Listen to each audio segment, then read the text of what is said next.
धर्म स्नेही सत श्रद्धालु यहाँ पर उपस्थित आप सभी भव्यवर पुंडरीक पुण्यात्मा महानुभाव, संसार में प्राय करके जितनी वस्तुएं दिखाई देती हैं उनका विपरीत रूप भी दिखाई देता है। एक दूसरे के बिना संभव नहीं है। नदी का एक किनारा है तब ये निश्चित होता है दूसरा भी होगा। किसी सिक्के का एक पहलू है तब निश्चित है दूसरा भी होगा। इसी तरह से दिन है तो रात है, अच्छाई है तो बुराई है, गुण है तो अवगुण है, निंदा है तो प्रशंसा है, पुण्य है तो पाप है, स्वर्ग है तो नरक है, संसार है तो मोक्ष भी है, आश्रव है तो संवर है, बंध है तो निर्जरा भी है, द्रव्य है तो भाव है, सब जोड़ी के साथ है। कोई पदार्थ शुद्ध हैं तो अशुद्ध भी हैं, स्वभाव है तो विभाव भी है।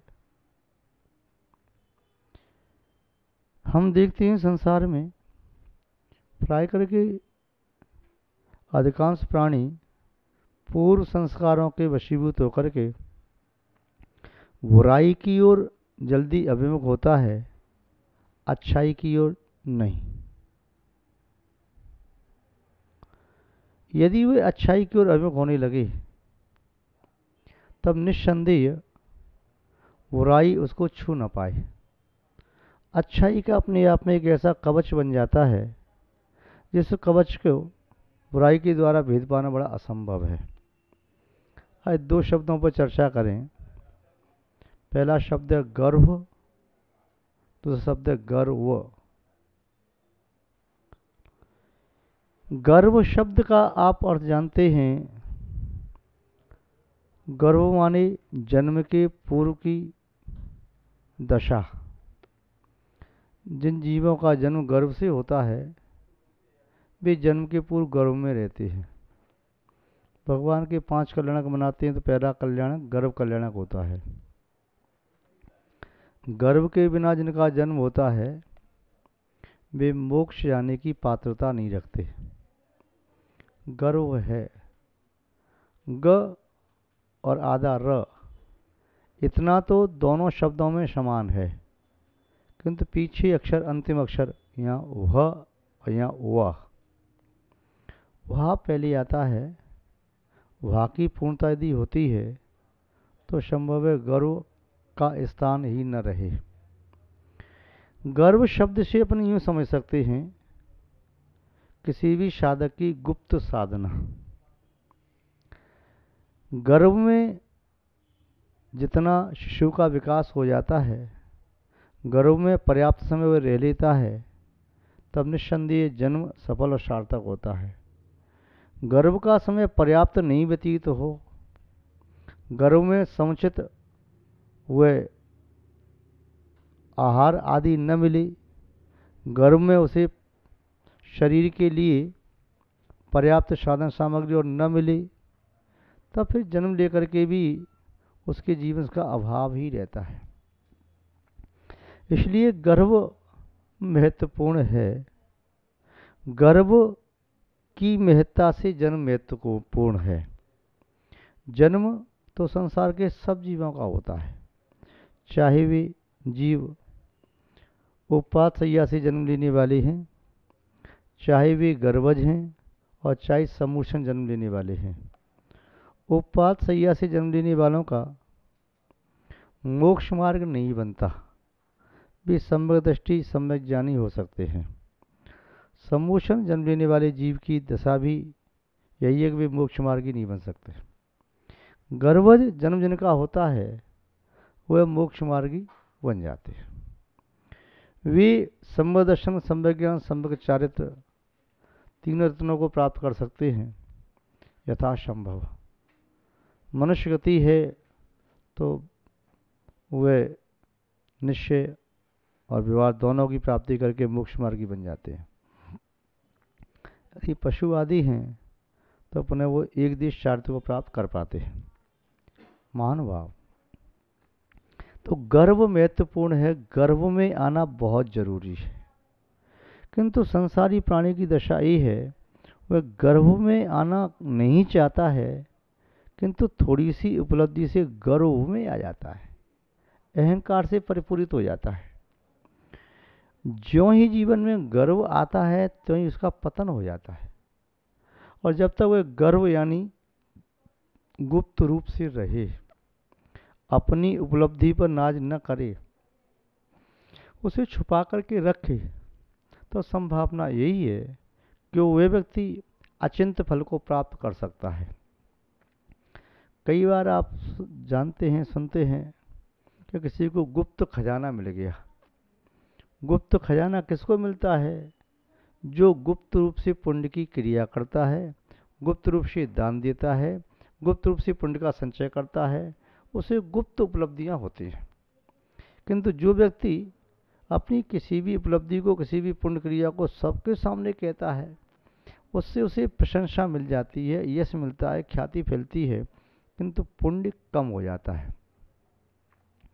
दूसरी बात यह है कि दूसरों से कहने से पुण्य तो कम हो ही रहा है, उसको कहते समय अंदर में अहम भाव आ रहा है, तो वह अहम भाव पाप के आसव का भी कारण है। तो उस वस्तु की उपलब्धि को दूसरों को बताने का भाव ही अपने आप में अहंकार का भाव है, गर्व का भाव है, घमंड का भाव है। और अपनी उपलब्धि दूसरे को न बताने का भाव सहजता में है, इसको मालूम चल जाएगा। कोई पुष्प नहीं जाता कहने के लिए कि मेरे अंदर सुगंध है, किंतु सुगंध उसके अंदर होती है, तब उसे ग्रहण करने वाले भ्रमर और पतंगे, भ्रमर और तितली आदि स्वतः ही वहाँ पर आ जाती हैं। ऐसे ही किसी मिष्ठान में मिठास है, वह कोई इनविटेशन कार्ड नहीं देता, उसकी मिठास की गंध लेकर के चींटी आदि छोटे छोटे जंतु अपने आप आ जाते हैं। ऐसे ही किसी मानव में अच्छाई है, अपने मुख से कहने की आवश्यकता नहीं है। जो अच्छाई होगी तो अपने आप प्रकट हो जाएगी।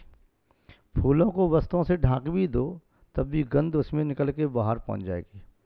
अग्नि को कपास में ढांक भी दो, तब भी वह अग्नि कपास में से अपने अस्तित्व का बोध करा देगी, उसमें धुआं बाहर निकलने लगेगा, कपास को जला भी देगी। ऐसे ही अपनी आत्मा में जब भी गुणों का आविर्भाव होता है, उन गुणों को अपने आप कहने से, स्वतः उनका बखान करने से व्यक्ति वह अपना ही ह्रास करता है, अपने पुण्य को बर्बाद करता है, पाप का संचय करता है। दूसरा व्यक्ति अपनी उपलब्धि पर अहम नहीं करता, अपनी उपलब्धि को छुपा के रखता, जो है सो है, मुझे दूसरों से क्या बताना, अपने आप प्रकट हो जाएगी। तब उस व्यक्ति का पुण्य संचित होता चला जाता है और पुण्य लघुता के साथ जीवन जीने से, विनम्रता के साथ जीवन जीने से उसका पुण्य का संचय होता जाता है, पाप उसका निर्जीर्ण होता चला जाता है। महानुभाव, संसार में दो शब्द, ये गर्व और गर्व, दोनों ही एक दूसरे के विपरीत हैं। गर्व में रहना, गुप्त क्रिया करना, कौन सी क्रिया? पुण्य की क्रिया, अच्छी क्रिया, सदाचार की क्रिया, तो वह तो सुख का मार्ग है। किंतु गर्व में आने की क्रिया, व्यवहार और प्रवृत्ति, यह पुण्य के क्षय और पाप की आसव का कारण है, संसार का कारण है, दुख का कारण है। व्यक्ति के जीवन में जब ये अहम और वहम शब्द आते हैं, तब व्यक्ति निस्संदेह संसार के जाल में फंसता चला जाता है। अहम शब्द ये ध्वनित कर रहा है कि मैं, ये अहंकार का प्रतीक है। वहम शब्द ये कह रहा है कि व्यक्ति सत्य ज्ञान से दूर हो गया। ज्यों ज्यों व्यक्ति सत्य ज्ञान से दूर होता चला जाता है, त्यों त्यों व्यक्ति अविवेक के कारण बहुत सारे दोषों को स्वीकार कर लेता है। उसके जीवन में बहुत सारी बुराइयां आ जाती हैं, उसका मार्ग दूषित हो जाता है, वह स्वयं दूषित हो जाता है। अहम भी यही काम करता है। जब व्यक्ति को अहंकार आता है, तब व्यक्ति सामने वाले की अच्छाई को, गुणों को देखने में असमर्थ हो जाता है। उसके नेत्रों पर मानो एक अंधकार सा पड़ जाता है, अहंकार का पर्दा पड़ जाता है, तो उसके नेत्र वस्तु के यथार्थ स्वरूप को जानने में समर्थ नहीं होते। जैसे अंधकार के होते हुए व्यक्ति सामने रखी हुई वस्तु को भी, पदार्थों को देखने में असमर्थ होता है, केवल अंधकार ही अंधकार दिखाई देता है, यहाँ तक कि उसे अपना रूप भी दिखाई नहीं देता, अंधकार में घिरा हुआ होता है। तो अहंकार का अंधकार जब अहंकार के साथ होता है तब वहम वहाँ जरूर होता है। उसे भ्रम हो गया है कि मैं सब कुछ हूँ, मैं सब कुछ हूँ। ये भाव आते ही अहम आता है, तो अहम वहम की पुष्टि करता है और वहम अहम की पुष्टि करता है, दोनों एक दूसरे के पूरक हो जाते हैं। यूँ कहें उस जीव को, आत्मा को अहम और वहम दोनों मिलकर के जकड़ लेते हैं, जिससे आत्मा संसार की दशा से पार न हो पाए, उससे संसार से उन्नत न हो पाए या मुक्त न हो पाए। जैसे कोई व्यक्ति नदी समुद्र आदि को तैर करके पार होना चाहता है, उसे व्यक्ति को पार होने से समुद्र में कोई जानवर है उसके पैर को कस के पकड़ ले और पुनः उसका पैर किसी पत्थर आदि से, दूसरा पैर उसे दब गया है या किसी खूंटे से अटक के रह गया है, तो दोनों पैर पकड़े गए। अब वह किसी जानवर से छूटने की कोशिश करे तो ये पैर भी नहीं छूट रहा, वह भी नहीं छूट रहा। ऐसे ही अहम ही अकेला पर्याप्त था जीव को संसार में परिभ्रमण कराने के लिए, और वहम भी अकेला समर्थ है संसारी जीव को संसार में परिभ्रमण कराने के लिए। किंतु अहम और वहम दोनों जुड़ जाते हैं तब निस्संदेह व्यक्ति आगे गति नहीं कर पाता।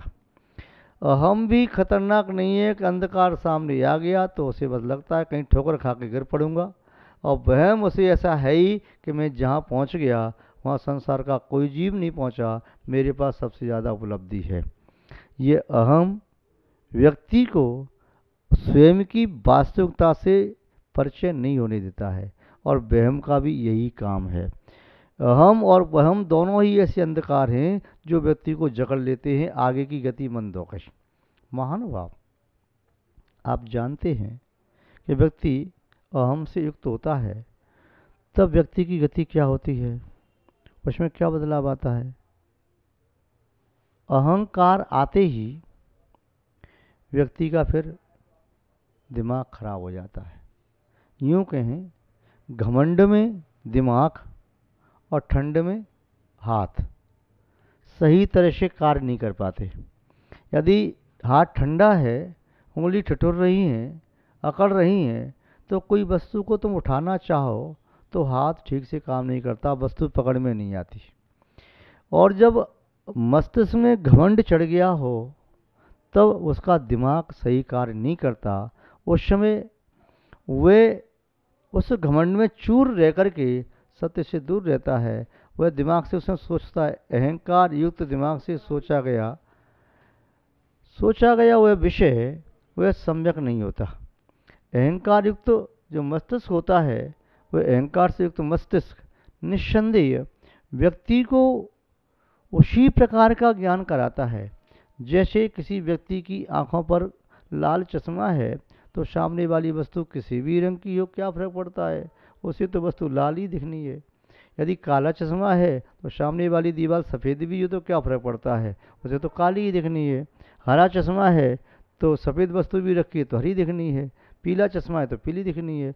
ऐसे ही जिसके मस्तिष्क में अहंकार चढ़ गया है तो कोई भी वस्तु देखेगा तो अहंकार में वस्तु का सम्यक स्वरूप दिखाई नहीं देगा। और ये बात आप जानते हैं कि वस्तु को दूर से देखते हैं, वस्तु को दूर से देखते हैं तो वो छोटी दिखाई देती है, उसका सम्यक स्वरूप अवलोकन नहीं किया जा सकता। किंतु दूर से देखने पर छोटी दिखती है, गरूर से देखने पर भी छोटी दिखती है। अहंकार से युक्त होकर देखने पर चाहे सामने वाला व्यक्ति कितना भी बड़ा हो, चाहे सामने वाला व्यक्ति कितना भी महत्वपूर्ण हो, कितना भी गुणशाली हो, ज्ञानी हो, ध्यानी हो, त्यागी हो, तपस्वी हो, साधक हो, कोई भी हो, अहंकार से युक्त होकर देखने में उसे वह गुणों का पुंज, गुणों का समूह बहुत छोटा दिखता है। जैसे कोई पर्वत भी आप दूर से देखते हैं तो पर्वत छोटे छोटे से दिखते हैं, क्या वास्तव में छोटे हैं? छोटे नहीं हैं। तो इसी तरह से बड़े होने पर भी छोटे दिखते हैं। वो क्यों? क्यों दूर से देख रहा है। ऐसे दूर से और गरूर से देखने पर वस्तु का सम्यक स्वरूप दिखाई नहीं देता और वस्तु बहुत छोटी दिखाई देती है। महानुभाव, दूर से देखने वाला व्यक्ति कदाचित वह दूरदर्शी यंत्र का प्रयोग करे, वह अन्य यंत्रों का प्रयोग करके पुनः वस्तु के समीचीन रूप को ज्ञात कर भी ले, किंतु जब वह गरूर के साथ देखता है तब सम्यक स्वरूप समझ में नहीं आता। वह अहंकार का, गरूर का चश्मा उतारना ही पड़ता है, उतारना ही जरूरी है। उसे न उतारोगे तब तो फिर वस्तु के सम्यक स्वरूप तक पहुंच ही न सकोगे। जब जब व्यक्ति के अंदर ये वहम वृद्धि को प्राप्त होता जाता है, त्यों त्यों व्यक्ति अपनी अवनति करता चला जाता है। वह सोच लेता है कि मैं तो बहुत ही गुणों से या निधि से, उपलब्धियों से सहित हूँ, सामने वाले के पास कुछ भी नहीं है।